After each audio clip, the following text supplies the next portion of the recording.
All right, we're continuing our second week of myth summaries.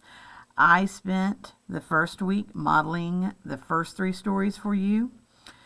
So you will be, the first 4 stories for you.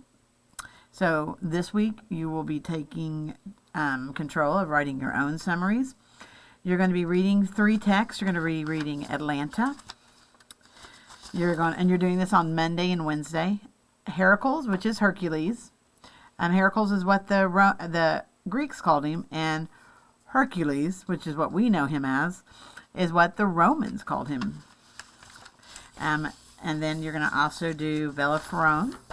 So you have 3 more myths. Now remember, I have shared with you that a lot of the Greek myths do not have happy ever after. In fact, they end in tragedy.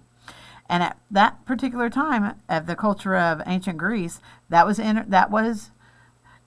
tragedies were a form of entertainment for them. I mean, it wasn't something they laughed at, but it was something that they read about, and it was something they saw plays about. Most of Shakespeare's plays have tragedy at it, and so that's just what was the norm in the culture at that time.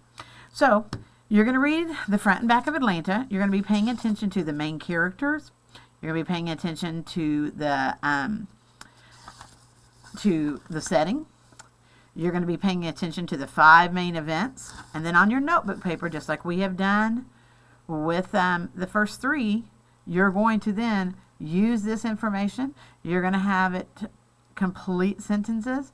You're going to start it off with the myth of Atlanta as your beginning story statement. The myth of Atlanta begins with, and then you go right into your first event. I'm looking for capital letters. I'm looking for periods. I'm looking for complete sentences. So you're going to do that with Atlanta.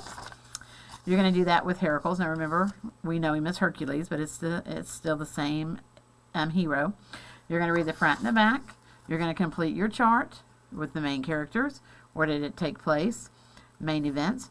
If you do not have enough room here, you can carry on into this, because you're going to actually do this on your notebook paper.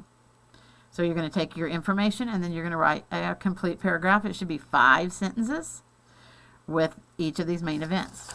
And then you're going to do the same thing with Bellerophon, front and back. You're going to be paying attention to the details of main characters.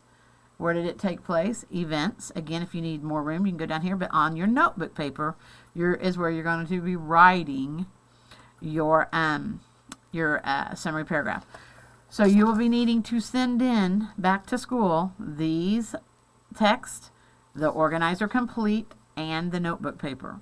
So you have 1 on Monday, you have 2 on Wednesday. But if you want to do 2 on Monday and 1 on Wednesday, this needs to come back. And if you haven't already turned in your monsters paper back to me and your compare and contrast on that, I need that turned in also.